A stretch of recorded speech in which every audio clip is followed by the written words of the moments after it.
ರೋಗಿ ಕಳತ ಅರ್ಚ್ಕೋತಾ ಇದೆಯಾ? ಹಿಡ್ಕೋ. ಆನಂದ್ ಅಮ್ಮ ಹೇಗಿದ್ಯಮ್ಮ? ಹೊತ್ತೋಗಿ ಔಷಧಿ ತೋತಾ ಇದ್ದೆ ತಾನೆ? ಸದ್ಯ ನೀನ್ ಬಂದ್ಯಲ್ಲ, ನೀನ್ ಇಲ್ದೆ ಈ ಮನೆಯಲ್ಲ ಬಿಕೋಂತಿತ್ತು ಕಣ. ಅಮ್ಮ 4 ದಿವಸಕ್ಕೆ ಹೀಗೆ ಓದಾಡ್ತಿದ್ಯಲ್ಲ. ನಾ ಅಮೆರಿಕಾಗ ಹೋಗಿದ್ದಾಗ ನೀ ಹೇಗ್ ಓದಾಡ್ತಿದ್ಯೋ ಅದು ದೇವ್ರಿಗೆ ಗೊತ್ತು. ಈಗ ಹೇಳು, ಸರಿಯಾಗಿ ಔಷಧಿ ತಗೋತಾ ಇದ್ದೆ ತಾನೆ? ತಗೊಳ್ದೆ ಇದ್ರೆ ಈ ಕೋತಿ ಬಿಡ್ಬೇಕಲ್ಲ. ಬೆಳಗ್ಗೆಯಿಂದ ರಾತ್ರಿ ಮಲಗೋವರೆಗೂ ಅಮ್ಮ ಊಟ ಮಾಡಿ, ಅಮ್ಮ ತಿಂಡಿ ತಿನ್ನಿ, ಅಮ್ಮ ಮಾತ್ರೆ ನುಂಗಿ ಅಂತ ಒಂದೇ ಹಿಂಸೆ. ತಗೊಂಡಿದೀನಿ ಅಂತಂದ್ರೆ ಬಿಡ್ತಾ ಇರ್ಲಿಲ್ಲ. ಇಲ್ಲ ಅಂತಂದ್ರೆ ಚಿಕ್ಕ ಯಜಮಾನ್ರು ಬಂದ್ರೆ ಹೇಳ್ಬಿಡ್ತೀವಿ ಅಂತ ಹೆದರ್ಸ್ತಾರೆ ಕಣ. ಒಟ್ಟಲ್ಲಿ ಇವರಿಬ್ಬರ ಅಧೀನದಲ್ಲಿ ನಾನು ಬದುಕಿಸ್ಬಿಟ್ಟೆಪ್ಪ. ನೀವೇ ಹೇಳಿ ಯಜಮಾನ್ರೆ, ಅಮ್ಮವ್ರು ಚೆನ್ನಾಗಿದೆ ತಾನೆ, ನಾವೆಲ್ಲ ಚೆನ್ನಾಗಿರೋದು. ಯು ಆರ್ ಕರೆಕ್ಟ್ ಅಮ್ಮ. ನಿಮ್ಗೋಸ್ಕರ ನಾವೆಲ್ಲ ಇರೋದು ಅಲ್ವಾ? ನೋಡಿದ್ರೆ ಯಜಮಾನ್ರೆ, ಇವ್ನ ಮುಂದೆ ಯಾರನ್ನೂ ಹೊಗಳ್ಬಾರ್ದು. ಹೊಟ್ಟೆ ಕಿಚ್ಚಿನ ಮಟ್ಟ ಕೋಳಿ. ಯಾಕೊಳ್ಳ ಸುಮ್ನೆ ಗೋಳು ಹಿಕ್ಕತ್ಯಾ? ಓ ಕೆಲ್ಸ ನೋಡ. ಇಲ್ಲಿ ಹೋಗ. ನೀನ್ ಇಲ್ದಿದ್ದಾಗ ಇವ್ರು ಅಚ್ಚುಕಟ್ಟಾಗಿದ್ರು. ನೀನ್ ಬಂದ್ಬಿಟ್ಯಾ, ಶುರು ಮಾಡ್ಕೊಂಡ್ಬಿಟ್ರು. ಅಂದ್ರೆ ನಾ ಇಲ್ಲಿ ಇಲ್ದಿದ್ದಾಗ ಇವರೆಲ್ಲ ಚೆನ್ನಾಗಿರ್ತಾರೆ, ಶಾಂತವಾಗಿರ್ತಾರೆ ಅಂತ ಅರ್ಥನಾ? ನೋಡು ನೋಡು, ನೀನ್ ಹೀಗೆಲ್ಲ ಹೇಳಿದ್ರೆ ನನಗೆ ತುಂಬಾ ದುಃಖ ಆಗುತ್ತಪ್ಪ. ಅಮ್ಮ ಸುಮ್ನೆ ತಮಾಷೆಗಾಗಿ ಹೇಳಿದೆ ಅಷ್ಟೇ. ನೀನ್ ಬಿಟ್ಟು ಎಲ್ಲಿ ಹೋಗ್ಲಿ ಹೇಳು? ನಿನ್ ಜೊತೆ ಇರ್ಬೇಕು ಅಂತ ತಾನೆ ಅಮೆರಿಕಲ್ ಬಂದ ಆಫರ್ ಎಲ್ಲ ಬಿಟ್ಟು ಇಲ್ಲಿ ಬಂದಿದ್ದು. ನಾನ್ ಯಾಕೆ ಹೀಗೆ ಹೇಳಿದೆ ಅಂದ್ರೆ, ಇವ್ರಿಬ್ರ ಜೊತೆಗೆ ಇನ್ನೊಬ್ರು ಬಂದ್ಬಿಟ್ರೆ ಅವ್ರ 3 ಜನ ಸರಿ ಪ್ರಾಣ ತೆಗಿತಾರಲ್ಲ ಅಂತ ಯೋಚನೆ ಮಾಡ್ತಿದ್ದೆ. ಯಾರೋ ಮೂರನೇವ್ರು? ಸೊಸೆ ಬೇಕು ಅಂತಿದ್ಯಲ್ಲ, ಈ ಮನೆಗೆ ಸೊಸೆ ತರಬೇಕು ಅಂತ ನಾನು ತೀರ್ಮಾನ ಮಾಡಿದ್ದೆ. ಎಂತ ಒಳ್ಳೆ ಸುದ್ದಿ ಹೇಳಿದ್ಯೋ. ಹಲೋ ಅಲ್ಲ ಹಲೋ ರಾಂಗ್ ನಂಬರ್.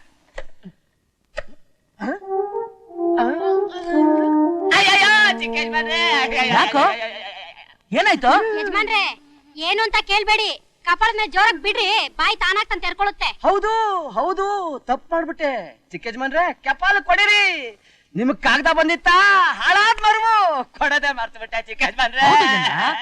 ಹಿಂದೆ ಒಂದ್ಸಲ ಹೀಗೆ ಮರ್ತಿದ್ದೆ. ಆಗ್ಲೂ ನನ್ ಕಪಾಳ ಕೊಡಿರಿ ಅಂತ ಹೇಳಿದ್ದೆ. ನಾನು ಕಪಾಳ ಕೊಡ್ದೆ. ನೀನ್ ಕಪಾಳ ಕೊಡ್ದಾಗ್ಲಲ್ಲ ಒಳ್ಳೆ ಸುದ್ದಿನೇ ಬಂದಿರುತ್ತೆ. ಎಲ್ಲಿ ನಿನ್ ಕಪಾಳ ತೋರ್ಸು. ಮೆತ್ಕೊಡಿರಿ. ಜೋರಾಗಿ ಹೊಡೀರಿ ಯಜಮಾನ್ರೆ, 30 ಉದ್ರೋಗ್ಬೇಕು. 30 ಯಾಕೆ? 32 ಅಲ್ವಾ? ಮೊನ್ನೆ ನಾನು 2 ಅಲ್ಲು ಉದ್ರಿಸ್ಬಿಟ್ಟೆ. ಅಲ್ಲೂ ಉದ್ರಿಸ್ಬಿಟ್ಟೆ? ನನ್ ಕೂದಲು ಬೆಳಗಾಯ್ತು. ಇದೇ ಗೆನ, ಇನ್ನೇನು ಗೆಲ್ಲ. ಚಿಕ್ಕಿದ್ವಂದ್ರೆ ಮೆತ್ಕೊಡಿರಿ. ನಾನೇನಾದ್ರೂ ಚಿಕ್ಕ ಯಜಮಾನ್ರಾಗ್ಬೇಕಾಯ್ತು, ಸರಿಯಾಗಿ ಬಿಡ್ತಿದ್ದೆ.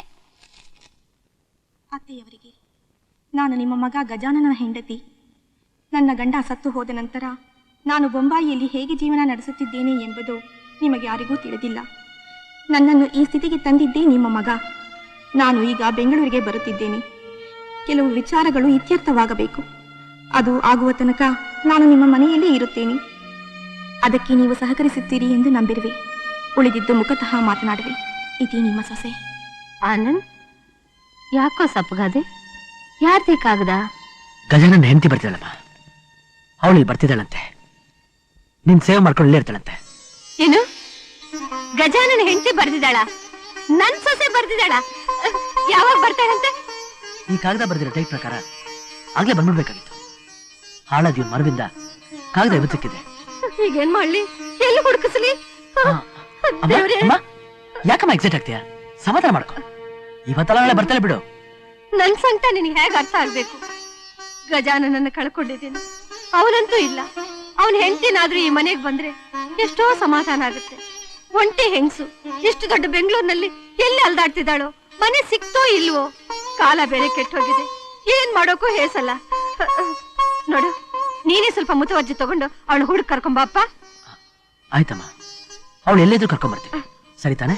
ಅಷ್ಟು ಮಾಡಿ ಪುಣ್ಯ ಕಟ್ಕೊಳ್ಳೋ, ಪುಣ್ಯ ಕಟ್ಕೋ.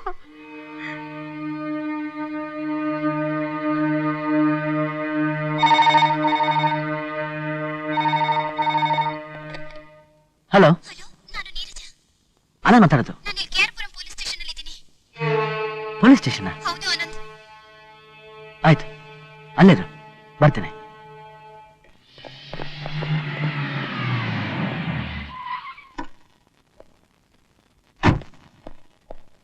ಬನ್ನಿ ಮಿಸ್ಟರ್ ಆನಂದ್. ನೋಡು, ಸಮಾಧಾನ ಮಾಡ್ಕೋ. ಯಾಕೆ ಹೇಳ್ತಾ ಇದೀಯ?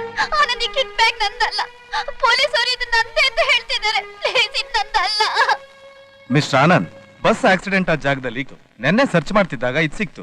ಕಿಟ್ ಓಪನ್ ಆಗಿ ಇದರಲ್ಲಿದ್ದ ವಸ್ತುಗಳೆಲ್ಲ ಚಲ್ಲಾಪಿಲ್ಲಿಯಾಗಿ ಬಿದ್ದಿದ್ವು. ಅವನ್ನೆಲ್ಲ ಒಟ್ಟುಗೂಡಿಸಿ ತಂದ್ವಿ. ಹನುಮ ಡ್ರೈವರ್ ಆದ್ರಿಂದ ಅವನನ್ನ ಕರ್ಸಿದ್ವಿ. ಈ ವ್ಯಾನಿಟಿ ಬ್ಯಾಗ್ ಗುರ್ತು ಹಿಡಿದು ಇವ್ರನ್ನ ಕರ್ಕೊಂಡ್ ಬಂದ. ಈಗ ಈ ಕಿಟ್ ಬ್ಯಾಗ್ ಏನ್ ಅಂದಲ್ಲ ಅಂತ ಹಠ ಹಿಡಿದಿದ್ದಾರೆ. ಕೊಡಿ.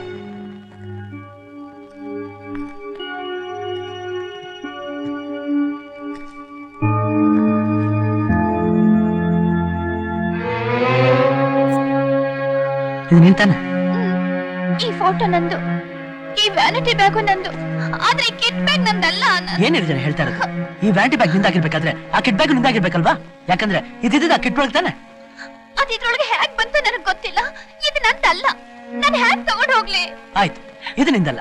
ಹಾಗಾದ್ರೆ ನಿಂದು ಒಂದು ಸೂಟ್ಕೇಸು ಕಿಟ್ ಬ್ಯಾಗ್ ಇರ್ಬೇಕಲ್ವಾ? ಅದೆಲ್ಲಿ? ನಂಗೆ ಗೊತ್ತಿಲ್ಲ. ನನಗೆ ಗೊತ್ತಿಲ್ಲ ಅಂತ ಹೇಳ್ತೀಯ, ಇದು ನಂದಲ್ಲ ಅಂತ ಹೇಳ್ತೀಯ. ರಿಲ್ಯಾಕ್ಸ್, ಸ್ವಲ್ಪ ನಿಧಾನವಾಗಿ ಜ್ಞಾಪಿಸ್ಕೋ. ಇಲ್ಲ ಇಲ್ಲ, ನನಗೆ ಜ್ಞಾಪಕಕ್ಕೆ ಬರ್ತಿಲ್ಲ ಆನಂದ್. ಪ್ಲೀಸ್ ಆನಂದ್. ಇನ್ಸ್ಪೆಕ್ಟರ್, ಈ ಬ್ಯಾಗ್ ನೋಡ್ಬೋದಾ? ಶೋರ್, ನೋಡಿ. ಇದರಿಂದ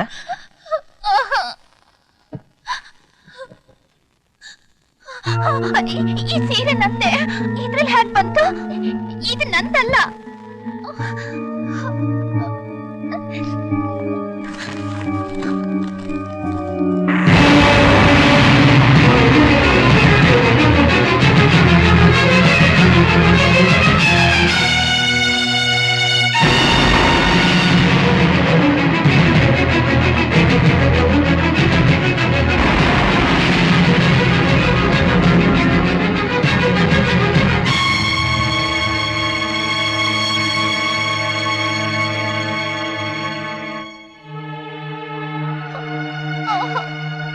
ಗೊತ್ತಿಲ್ಲ.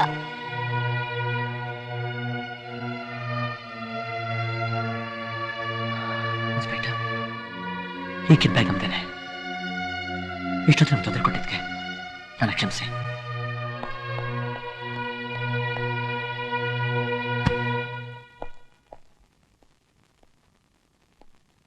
ಹನುಮ, ಇನ್ಮೇಲೆ ನೀರಜ ನಮ್ಮಲ್ಲಿರ್ತಾಳೆ. ಇಷ್ಟು ದಿನ ನೀವು ಅವಳ ಮಗಳ ತರ ನೋಡ್ಕೊಂಡಿದ್ದೆ. ನಿನಗೆ ಯಾವಾಗ ನೋಡ್ಬೇಕು ಅನ್ಸುತ್ತೋ ಆಗ ನಮ್ಮ ಮನೆ ಬರ್ಬೋದು. ನನಗೆ ಮದುವಿಲ್ಲ, ಮಕ್ಕಳಿಲ್ಲ. ನೀನೇ ನನ್ನ ಮಗಳು ಅಂತ ನೋಡ್ಕೊಂಡೆ ಕಣಮ್ಮ. ಈಗ ನೀನ್ ಎಲ್ಲಿ ಸೇರ್ಬೇಕೋ ಅಲ್ಲಿ ಸೇರ್ಕೊಂಡಿದ್ಯಾ. ದೇವ್ರನ್ನ ಚೆನ್ನಾಗಿಟ್ಟಿಲ್ಲಮ್ಮ. ನೀವೆಲ್ಲ ಏನ್ ಮಾತಾಡ್ತಿದ್ದೀರಾ? ನಾನು ಯಾಕೆ ನಿಮ್ಮನೆಗೆ ಬರ್ಬೇಕು? ಆ ಫೋಟೋ ಯಾರ್ದು ಅಂತ ಹೇಳ್ದೇನೆ ನನಗೆ ಯಾಕೆ ಚಿತ್ರ ಹಿಂಸೆ ಕೊಡ್ತಿದ್ದೀರಾ? ನಾನ್ ಬರಲ್ಲ, ನಾನು ಹೋಗಲ್ಲಪ್ಪ. Look, non don't. ಬರಲ್ಲ. ಮನೆಗೆ ಬಾ. ನೀನ್ ಯಾರು, ಆ ಫೋಟೋ ಯಾರು ಅಂತ ನಿನ್ಗೆ ತಿಳಿಯುತ್ತೆ. ಅಲ್ಲಿವರೆಗೂ ನಾನು ಏನು ಕೇಳ್ಬೇಡ. ಬಾ. ನಾನ್ ಬರಲ್ಲ, ಬಿಡಿ ನನ್ನ. ಅಪ್ಪ ಅಪ್ಪ, ಬಿಡಿ please. ನಾನ್ ಬರಲ್ಲ. ಅಮ್ಮ, ಅಮ್ಮ.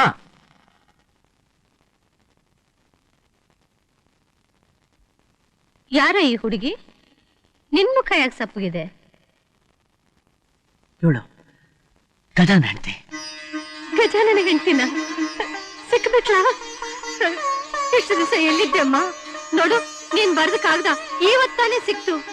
ನೀನೆಲ್ಲಿ ತಪ್ಪಿಸ್ಕೊಂಡ್ಬಿಟ್ಟಿ ಅಂತ ಒದ್ದಾಡ್ತಿದ್ದೆ. ಸತ್ಯ ಸಿಕ್ಕಿದೆಯಲ್ಲ? ನಾನ್ ಯಾರಿಗೂ ಸಿಕ್ಕಿಲ್ಲ. ಗಜಾನನ ಯಾರು ಅಂತಾನೆ ನನಗೆ ಗೊತ್ತಿಲ್ಲ. ನಾನು ಇಲ್ಲಿ ಕಾಡ್ತಾ ಬರ್ತಿಲ್ಲ. ನೀವೇ ಗಜಾನ, ನೀವೇ ಹೆಂಡತಿ. ಇವ್ರು ಯಾರು ಅಂತಾನೆ ನನಗೆ ಗೊತ್ತಿಲ್ಲ. ನನ್ನ ಮಾತು ನಂಬಿ. ನಾನು ಇದುವರೆಗೂ ಯಾವತ್ತೂ ಇವರನ್ನು ನೋಡೇ ಇಲ್ಲ. ಇವ್ರು ಯಾರು ಅಂತಾನೆ ನನಗೆ ಗೊತ್ತಿಲ್ಲ ಆನಂದ್. ಈ ಫೋಟೋ ಆಗ್ಲಿ, ಕಾಗ್ದ ಆಗ್ಲಿ, ಕಿಟ್ ಬ್ಯಾಗ್ ಆಗ್ಲಿ ನನಗೆ ಗೊತ್ತಿಲ್ಲ. ದಯವಿಟ್ಟು ನನ್ನ ಮಾತು ನಂಬಿ. ಪ್ಲೀಸ್ ಆನಂದ್, ಆನಂದ್ ಪ್ಲೀಸ್ ಆನಂದ್, ನನ್ನ ಮಾತು ನಂಬಿ. ಆನಂದ್ ಪ್ಲೀಸ್ ಆನಂದ್.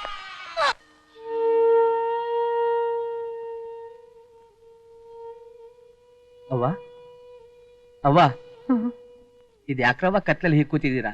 ನನ್ನನ್ನು ಕರೆದಿದ್ರೆ ನಾನಾದ್ರೂ ದೀಪ ಹಾಕ್ತಿದ್ನಲ್ಲ. ಬೇಡ, ನೀರ್ ಚೆಂದು ಊಟ ಆಯ್ತೇನೋ? ಇಲ್ಲ ಕಣ್ರವ್ವ, ರೂಮ್ಗೆ ಹೋಗಿ ಬಾಗ್ಲಾಕೊಂಡವ್ರು ಬಾಗ್ಲೇ ತೆಗ್ದಿಲ್ಲ. ಕಂಡವ್ರೆ ಹೆಣ್ಮಗಳನ್ನ ಹೀಗೆ ಉಪವಾಸ ಕೆಡುತ್ತಾ ಇದ್ದೀನಲ್ಲ.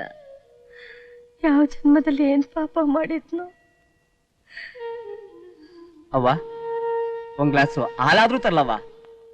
ಬೇಡ, ನೀರ್ಜ ಬಾಗಿಲು ತೆಗೆದು ಸಂತೋಷದಿಂದ ಊಟ ಮಾಡೋವರೆಗೂ ಇಲ್ಲಿ ಲೈಟು ಹಾಕಬೇಡ. ಒಂದು ಗ್ಲಾಸ್ ನೀರು ತರಬೇಡ. ಹೋಗು. ಅಮರೇ ಅಮರೇ ಬಾಗ್ಲು ತೆಗೀರಿ ಅಮರೇ. ಇಲ್ಲ, ನಾನ್ ಬಾಗಿಲು ತೆಗೆಯೋದಿಲ್ಲ. ನೀವ್ ಈ ಮನೆಗೆ ಹೊಸ್ದಾಗ್ ಬಂದಿರೋರು, ಈಗೆಲ್ಲ ಮಾತಾಡಬಾರ್ದು. ಊಟ ಮಾಡಿ ಬನ್ನಿ ಅವ್ವ. ನೀವ್ ಊಟ ಮಾಡಿಲ್ಲ ಅಂತ ಹೇಳಿ ಅವ್ವರು ಊಟ ಏನು ಒಂದ್ ಗ್ಲಾಸ್ ನೀರು ಸಹ ತಗೊಂಡಿಲ್ಲ.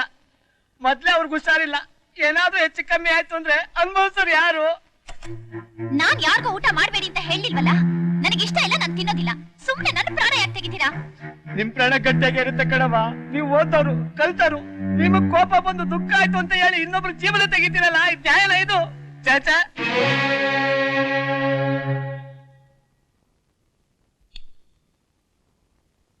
ಅಮ್ಮ, ನನ್ನನ್ನ ಅಮ್ಮ ಅಂತ ಕರ್ದ್ಯಾ? ಬಾಮ್ಮ ಬಾ. ಏನಮ್ಮ ಇದು? ನಿನಗೂ ಒದ್ದಾಟ, ನನಗೂ ಒದ್ದಾಟ. ನನಗೇನೋ ಮನಸ್ಸು ಸರಿಯಾಗಿಲ್ಲ. ಏನ್ ಮಾಡ್ಬೇಕು ಅಂತಾನೆ ಗೊತ್ತಾಗ್ತಾ ಇಲ್ಲ. ಈಗ ನೀವು ಊಟ ಮಾಡ್ದೇನೆ ನಿಮ್ಗೇನಾದ್ರೂ ಆಗ್ಬಿಟ್ರೆ ನನಗಿದು ಒಂದ್ ಕಳಂಕ ಅಂಟ್ಕೊಳ್ಳುತ್ತೆ. ಬೇಡಮ್ಮ, ಆ ಸ್ಥಿತಿಗೆ ನಿನ್ನನ್ನು ಯಾವತ್ತೂ ಬರೋಕ್ ಬಿಡಲ್ಲ. ಅಮ್ಮ ಊಟ ಮಾಡ್ಬಾ. ನನಗೆ ಊಟ ಮಾಡೋಕ್ ಇಷ್ಟ ಇಲ್ಲ. ನಾನು ಇಲ್ಲಿದ್ರೆ ತಾನೇ ನಿಮಗೆಲ್ಲ ತೊಂದ್ರೆ. ನಾನು ಮನೆ ಬಿಟ್ಟು ಹೊರಟೋಗ್ತೇನೆ. ಮನೆ ಬಿಟ್ಟು ಹೋಗ್ತೀಯಾ? ಈ ಮನೇಲಿ ಏನೇ ಆದ್ರೂ ಎಲ್ಲದಕ್ಕೂ ನಾನೇ ತಾನೇ ಕಾರಣ. ನೀರಜ, ನೀರಜ, ಸ್ವಲ್ಪ ತಾಳ್ಮೆ ತಗೊಮ್ಮ. ನಿನ್ ಕಷ್ಟ ಏನು ಅಂತ ನನ್ಗೆ ಅರ್ಥ ಆಗುತ್ತೆ. ಇಲ್ಲ, ನನ್ ಕಷ್ಟ ಏನು ಅಂತ ನಿಮ್ಗೆ ಯಾರಿಗೂ ಅರ್ಥ ಆಗಲ್ಲ. ನಾನು ಹೊರಟೋಗ್ತೇನೆ. ಆ ಹೇಳಿ ನನ್ನ ಕರಳಿ ಹಿಂಡಬೇಡ. ಈಗಾಗ್ಲೇ ಒಬ್ಬ ಮಗನ ಕಳ್ಕೊಂಡು ಬೆಂದು ಹೋಗಿದ್ದೀನಿ. ನೀನು ಹೊರಟೋಗ್ತೀನಿ ಅಂತಂದ್ರೆ ನನ್ನ ಜೀವ ಸಹಿತ ಇರಲ್ಲ. ನಿನ್ನನ್ನು ಹಿರಿ ಸೊಸೆಮ್ಮ. ನಿಮ್ಮ ದೊಡ್ಡ ಮಗನ ಹೆಂಡತಿಯಾಗಿ ಗಂಡನ್ ಕಳ್ಕೊಂಡು ಖಾಲಿ ಹಣೆಲಿರ್ಬೇಕು. ಹೂ ಮುಡ್ಕೋಬಾರ್ದು, ಹಳೆ ತುಟ್ಕೋಬಾರ್ದು, ಬೋಲೆ ಹಾಕೋಬಾರ್ದು. ಇಲ್ಲ, ನಾನು ಹಾಗಿರಲ್ಲ. ಏನಮ್ಮ ಮಾಡೋದು? ಗಂಡ ಅನ್ನೋನು ಸತ್ತೋದ ಮೇಲೆ ಅವಳು ವಿಧವೆ ಆಗೇ ಆಗ್ತಾಳೆ. ನಾನೇ ಇಲ್ವಾ ನಿನ್ನ ಎದುರಿನಲ್ಲಿ? ನನ್ನ ಹಣೆಲೇನಿದೆ, ಕತ್ತಲ್ಲೇನಿದೆ, ಹೃದಯದಲ್ಲಿ ನೋವು ಮಾತ್ರ ಇದೆ ಅಮ್ಮ. ಅಂದ್ರೆ ನಿಮ್ ಇಷ್ಟದ ಪ್ರಕಾರ ನಾನು ವಿಧವೆಯಾಗಿ ಈ ಮನೇಲಿ ಇರ್ಬೇಕು ಅಲ್ವಾ? ಅದನ್ನ ನೋಡಿ ನೀವು ಸಂತೋಷ ಪಡ್ಬೇಕು ಅಲ್ವಾ? ರಾಮರಾವ, ನಾನು ಹಾಗೆ ಹೇಳಿಲ್ಲಮ್ಮ. ನನ್ನ ಸ್ಥಿತಿನ ಹೇಳ್ಕೊಂಡೆ ಅಷ್ಟೇ, ನಮ್ಮ ಪದ್ಧತಿನ ಹೇಳಿದೆ ಅಷ್ಟೇ. ನಾನು ಒಂದು ಹೆಣ್ಣು. ಹೆಣ್ಣಿನ ಮನಸ್ಸಿನ ತಳಮಳ ಏನು ಅಂತ ನನಗೂ ಗೊತ್ತಾಗುತ್ತೆ. ನೋಡು, ನಿನ್ ಲಕ್ಷಣವಾಗಿ ಹೂ ಮುಡ್ಕೋ, ಕುಂಕುಮ ಇಟ್ಕೋ. ನಾನು ಯಾವುದಕ್ಕೂ ಅಡ್ಡಿ ಬರೋದಿಲ್ಲ, ಏನು ಹೇಳೋದು ಇಲ್ಲ. ಆದ್ರೆ ನಿನ್ ಮನೆ ಬಿಟ್ಟು ಮಾತ್ರ ಹೋಗ್ಬೇಡ ಅಮ್ಮ. ಅಳ್ಬೇಡ ಅಮ್ಮ, ಅಳ್ಬೇಡ, ಸಮಾಧಾನ ಮಾಡ್ಕೋ ಅಮ್ಮ. ನಿಜವಾಗ್ಲೂ ಹೇಳ್ತೀನಿ, ಈ ಮನೇಲಿ ನನ್ನವರು ಯಾರು ಇಲ್ಲ ಅಂತ ಭಯ ಆಗಿತ್ತು. ನನ್ ದುಃಖನ, ನನ್ ಸಂತಾನ ನೀವು ಒಬ್ರಾದ್ರೂ ಅರ್ಥ ಮಾಡ್ಕೊಂಡ್ರಲ್ಲ, ನನಗಷ್ಟೇ ಸಾಕು. ಈ ಮನೆ ಬಿಟ್ರೆ ನನಗ್ ಬೇರೆ ಎಲ್ಲೂ ಜಾಗ ಇಲ್ಲಮ್ಮ. ನಾನು ಈ ಮನೆಯಲ್ಲೇ ಇರ್ತೀನಿ. ನೀವು ಹೋಗು ಅಂದಾಗ ಹೊರಟೋಗ್ತೀನಮ್ಮ, ಹೊರಟೋಗ್ತೀನಿ. ಇಲ್ಲಮ್ಮ. ಆನಂದ್, ಆನಂದ್, ಏನ್ ಮಾಡ್ತಿದ್ಯಾ ನೀನು? ನೀರಜನ ನಿಮ್ಮನೆ ಕರ್ಕೊಂಡು ಹೋಗಿದ್ಯಂತೆ, ಯಾಕೆ? ಹೌದು, ಅವಳು ನಮ್ಮಲ್ಲೇ ಇರ್ಬೇಕು, ಬೇರೆ ಎಲ್ಲೂ ಹೋಗಾಗಿಲ್ಲ. ಅಂದ್ರೆ ನೀನು ಅವಳನ್ನ? No no, Neeraj my brother's wife. ನನ್ನ ಅಣ್ಣನ ಹೆಂಡತಿ ಅವಳು.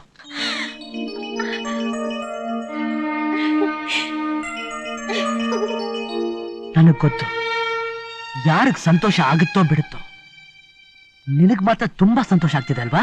ಆನಂದ್, ಪ್ಲೀಸ್ ಹಾಗೆಲ್ಲ ಅನ್ಬೇಡ. ನಾನು ಒಂದ್ ಹೆಣ್ಣು, ಹಾಗನ್ ಮಾತ್ರಕ್ಕೆ ಅವಳ ಬಗ್ಗೆ ಕನಿಕರ ಇಲ್ಲ ಅಂತಲ್ಲ. ಅವಳ ಜ್ಞಾಪಕ ಶಕ್ತಿ ಬೇರೆ ಇಲ್ಲ, ಈಗ ವಿಧವೆ ಬೇರೆ. ನಿನ್ನ ಬಿಟ್ರೆ ಅವಳಿಗೆ ಯಾರಿದ್ದಾರೆ ಹೇಳು? ನನಗಂತೂ ನಿನ್ ಮೇಲೆ ನಂಬಿಕೆ ಇದ್ದೇ ಇತ್ತು. ನನ್ನ ಬಿಟ್ಟು ನೀನ್ ದೂರ ಆಗಕ್ ಸಾಧ್ಯನೇ ಇಲ್ಲ ಅಂತ. ನೀನ್ ನನ್ನವನು. ಕುಂತಲ, ಪ್ಲೀಸ್ ಸ್ಟಾಪ್ ಇಟ್. ಹೇಳು ಆನಂದ್, ಹೇಳು. ನಿನ್ ಮನಸ್ಸು ಸರಿ ಇಲ್ಲ ಅಂತ ನನಗೆ ಗೊತ್ತು. ನಿನಗೋಸ್ಕರ ನಾನು ಏನ್ ಬೇಕಾದ್ರೂ ಮಾಡ್ತೀನಿ. ನನಗ್ ಗೊತ್ತು, ನನಗೋಸ್ಕರ ನೀ ಏನ್ ಬೇಕಾದ್ರೂ ಮಾಡ್ತೀಯ ಅಂತ. ಆದ್ರೆ ನನಗ್ ನಾ ಏನ್ ಮಾಡ್ಬೇಕು ಅಂತ ಗೊತ್ತಾಗ್ಬೇಕು.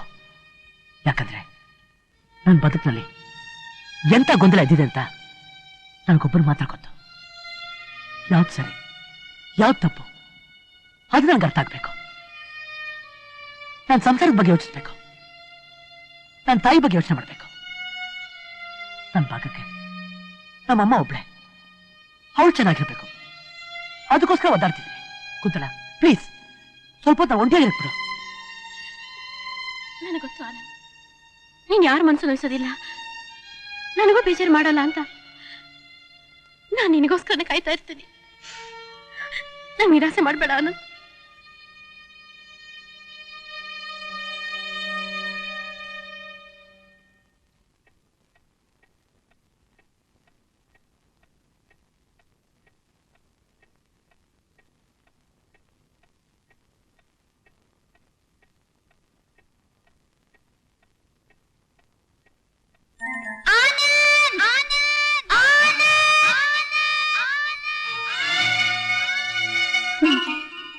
ಇಷ್ಟವಾಗಿರೋ ವಸ್ತು ನೀವೊಬ್ಬರೇ ಆನಂದ್.